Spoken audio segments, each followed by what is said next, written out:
Okay, hey everybody. I'm back. I'm gonna learn how to set the timing on that thing. But what I'm about to tell y'all is a real life story that I've been living for a long time, and it took me a long time to figure it out, to accept it, to deal with it,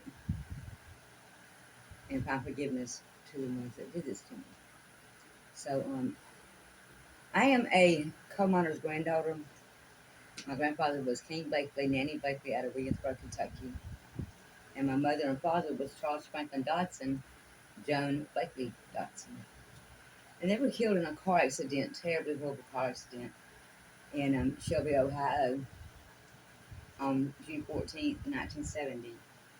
My father was a hardworking man, and we left in a very big hurry, and I didn't understand that. So as I was growing up and dealing with, wondering really what the stories that I've been told didn't add up. So I did an intense investigation and search, and I found out otherwise that the stories were lies. And so, and it all stems out of this money. My grandfather left us an inheritance to my mother, and she left it to all four of us. And they said that my father fell asleep at the wheel. He didn't. And at 3.5 years old, I remember quite a bit. And I don't know if that's a good thing or a bad thing, but anyway, so all four children survived and without parents. And that day we became orphans. And I was a second child. But Betsy, my sister Beth, she didn't speak for a great many years after that, and I kind of like had to, stand up. I was a feisty one, and excuse me, I had got to wait to get my teeth from the dentist, and a story I've been heavily on my heart, and I needed to get it out there. So please forgive this mess. I've been packing. I'm going to be moving soon to a more safer environment, and I'll explain that as well. And I became, I became a mom. Like at 10 years old, I was already cooking and taking care of my siblings and my granny. She had gotten Alzheimer's. But before that, she was a very good woman, and she had already carried her load. She had raised three boys, and then was handed three girls and a boy. And so, I know raising my own children and helping out others. Had to been very difficult for her, but she didn't complain, and she did it. And I'm proud of her. Eunice Dotson Keller, or Henderson, Eunice Henderson Dotson, and my props and my thanks goes out to her. Anyway, excuse me. The story I wish I was telling you is I wish we were on my land in Kentucky, because after being an orphan and living the life that I had to live, my heart goes out to them and the less fortunate, the people overlook every day and treat them ugly. You don't know how they became that way. So please stop judging. Please stop throwing stones where they don't need to be thrown. Okay? And throughout all of that, I have seen adult people be so very ugly. And we need to stop that. So Beth Scott and I, um, we worked very hard. Being an open, you have to work extra hard. You got to prove yourself. You got to, and we did. Scott became a bus driver for Walt Disney World, a chef, and a waiter at El Chico's for a long time. Scotty was, I'm proud of him. Bought a house in Arkansas. We'll get to that in a minute. Beth became a mortgage broker, realtor. She was just, and I was an entrepreneur. And I was a little different. My light be a little too bright. I guess from the day I was born. People don't like that. Or some people don't like that. Anyway, so, and my grandmother raised us in church, and I thank God for that, because let me tell you what, believe in God and have faith, because it's the only thing that got me through this. So, we grew up, we had our children. I married young, and my husband, we did love each other. We were younger. When he got married, he didn't think he had to stop dating and all that. Anyway, so I had custody of Marcia at the point, and she tried to get with my husband, and you know, anyway, I forgave her, and so Marcia was a little different, and along the way, but the story that I was telling you, I was my boys, my children were on the land building tiny homes, and we were all working together as one, as a family, to better this life. But that's not the story I'm going to be able to tell today. And it breaks my heart, the story I will be telling you today. And I'm not telling you this to hurt anybody. I'm telling you this because you can achieve anything you want to achieve. You can become anything you want to become. We all have decisions. We all have good and bad in us. It's up to you to choose which one you want to do. But I'm here to tell you, if you choose to go down that road lying, once you tell one lie, you tell another and another and another. And it's hard to go back and say, you know what, I lied on my mama or I lied on da da da. And I did this, to better my life or make them look bad and to make myself look better. And, but it gets worse than that.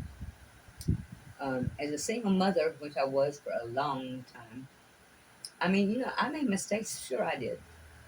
I lost my mom when I lost my brother. And that's another story we're going to get to in a minute.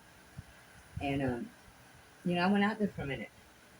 And I'm sure Laura Lee has, and I'm not going to go to that side. I'm not out here to put people's stuff in, you know. But my children have been very ugly to me and lied upon me. False guys took my name, had the police on their side at one point with my ex, and God rest his soul. He passed away the 25th day of June, my ex-husband's birthday, and which put me through a lot of hell. Had me falsely arrested, which I finally got all that straightened out. It took about $5,000 that Beth and I did not have, and we were on the road struggling. We were homeless. They made us homeless. Everything that we tried to do, they knocked out from underneath us. I had enough equity and money to start my own business from Arkansas. I came and wanted to enlighten my children. Come and help. Let's do this together. I was robbed, beat up. I had a minor stroke. I cannot have. I didn't have full use of my right arm, but I work it out daily, and I can't get it, all the way up, but I'm going to. And then so being homeless at the age in 50s now, I'm 59. We were on the road for 2 years. And so, like, losing my license over dumb stuff that they had done to me was very critical for us because that was our home, you know. And then every time we try to get ahead, like, a lady got pregnant and they had, we moved to Hilton Head, was moving to Hilton Head. I was not, what do you call that? I didn't intend for a lady to get pregnant, but however, they had someone in Hilton Head, or followed me to Hilton Head, and called the police on them. They took my puppies, but they gave lady back after she got done feeding them. And that was all set up. And we stopped in Williamsburg or Wilmington, North Carolina, arrested, took my dogs, put them in the pound. I had to get a taxi when I was proving that I didn't have a DUI, back and forth going forward. Stopped in Lexington, South Carolina. A lot of the officers on their side. Yeah, I had to come back and forth to court. And they were he. Adults shouldn't act like that. They really shouldn't. The same.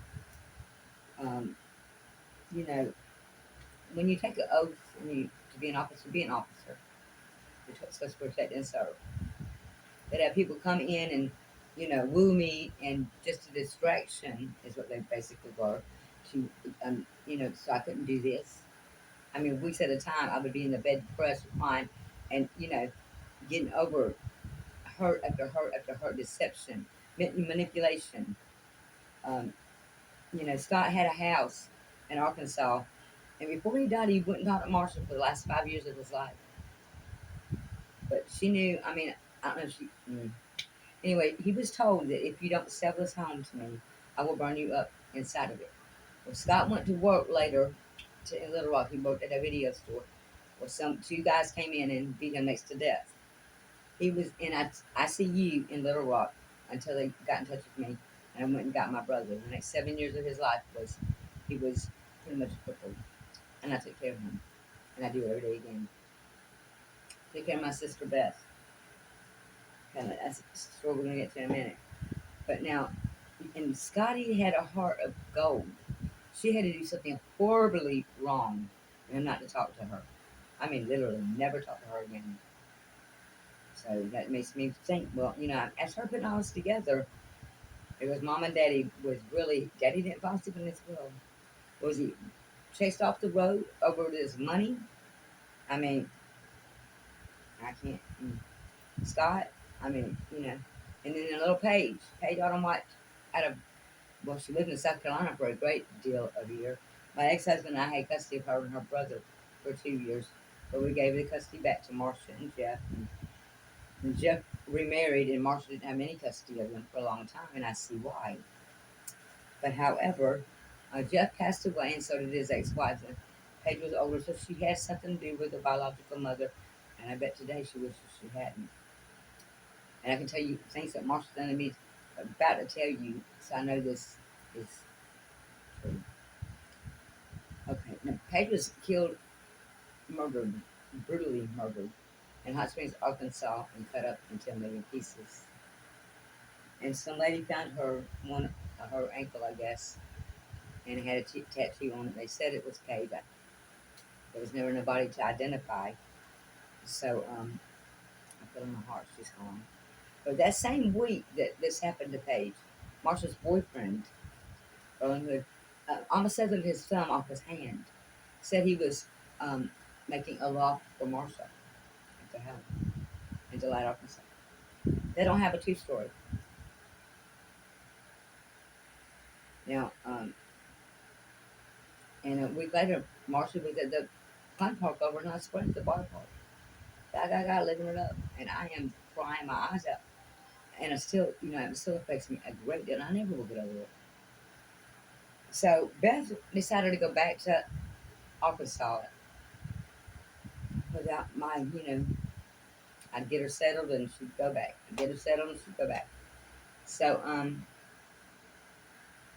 anyway, so when I went there to get Beth again, after I was stuck there for 7 months in Arkansas, after Paige got killed, I was on my way there to get her.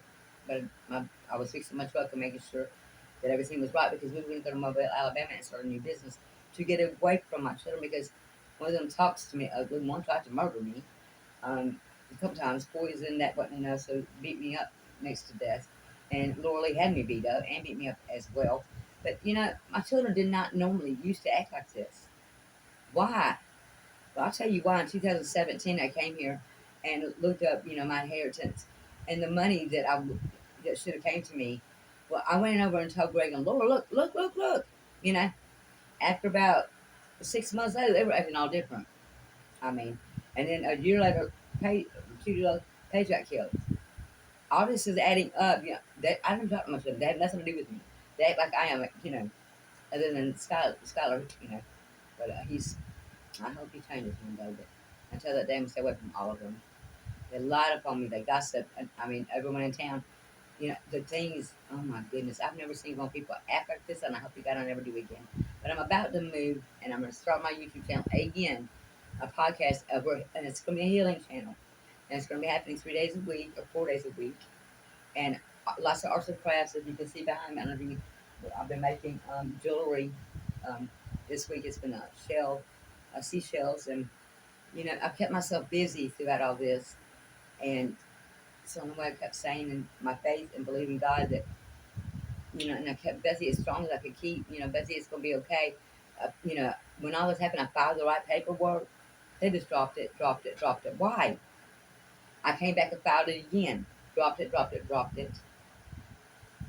Were they paid to drop everything that happened to me? I've been beaten up, mentally, physically abused a lot. Um, Identity theft.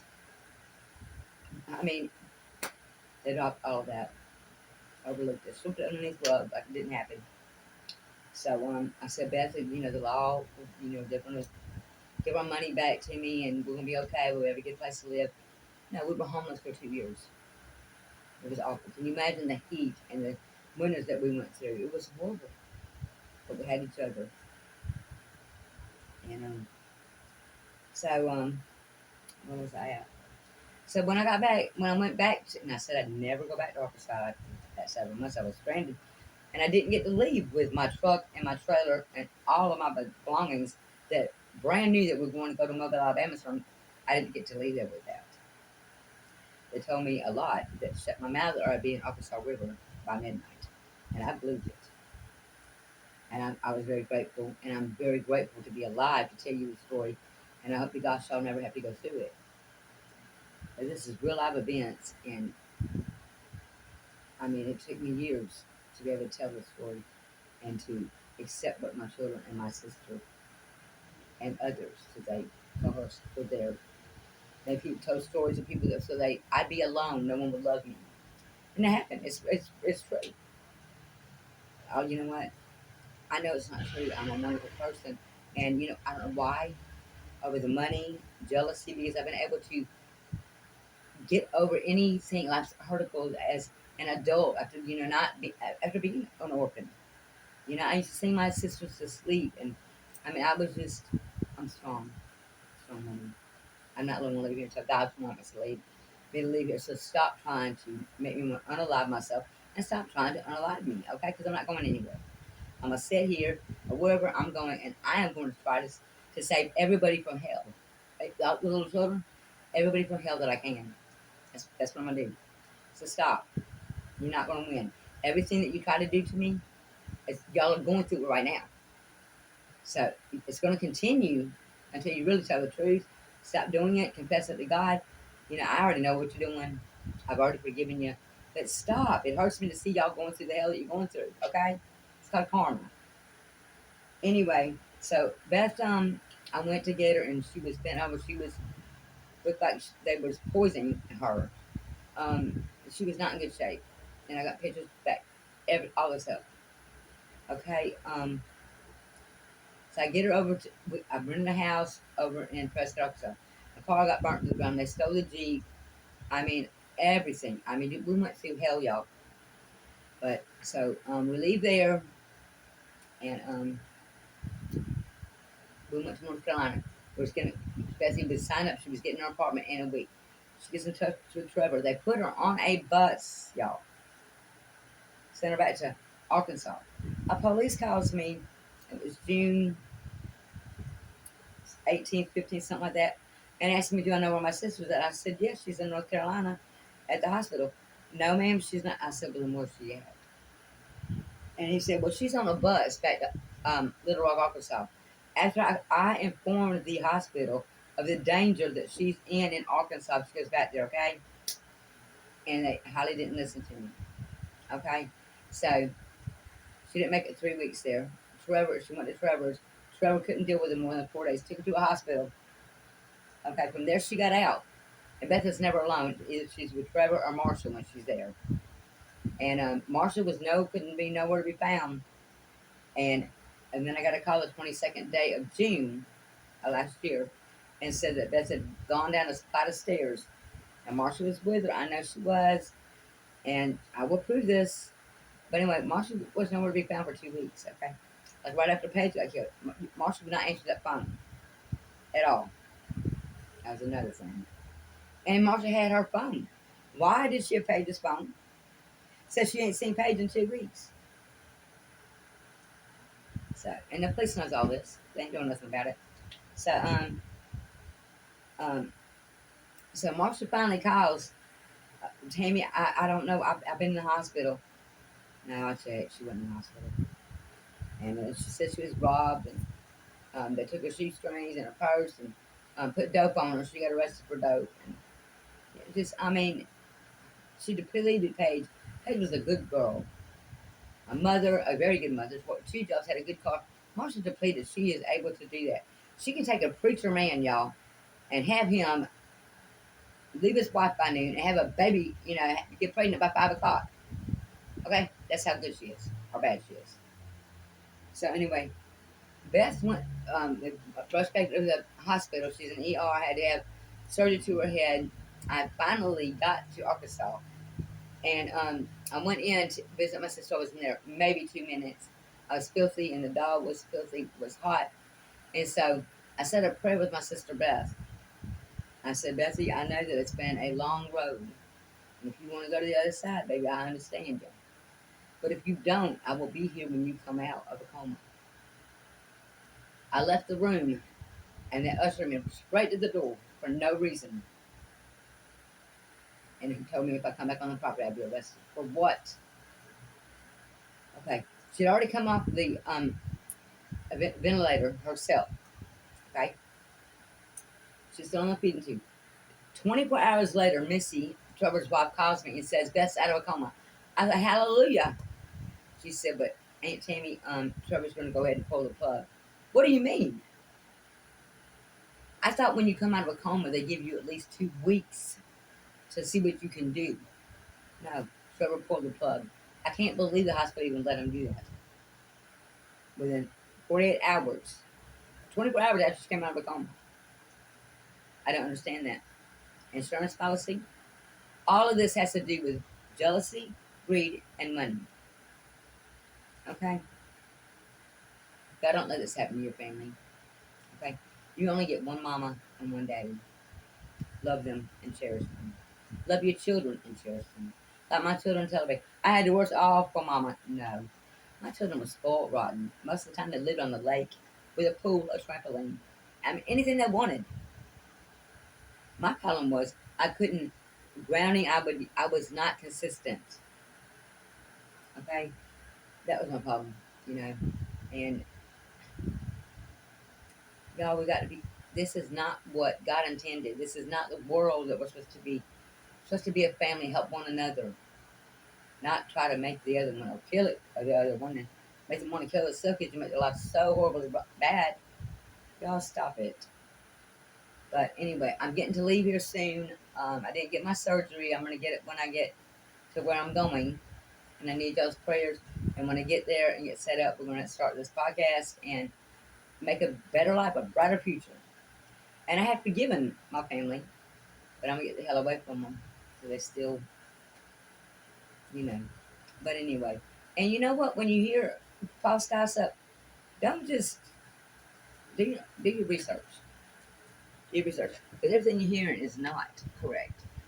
I love each and every one of y'all. And I'm going to go water my plants now. They came out beautiful. And I'm going to give you an update on the house that I've been working on. And I'm going to give a great shout out to everybody out there that helped us. All the gas money, all the food money, and everybody. Because there is some great people in this world. We just need a bunch more. Okay? I love you. I'll see you next time.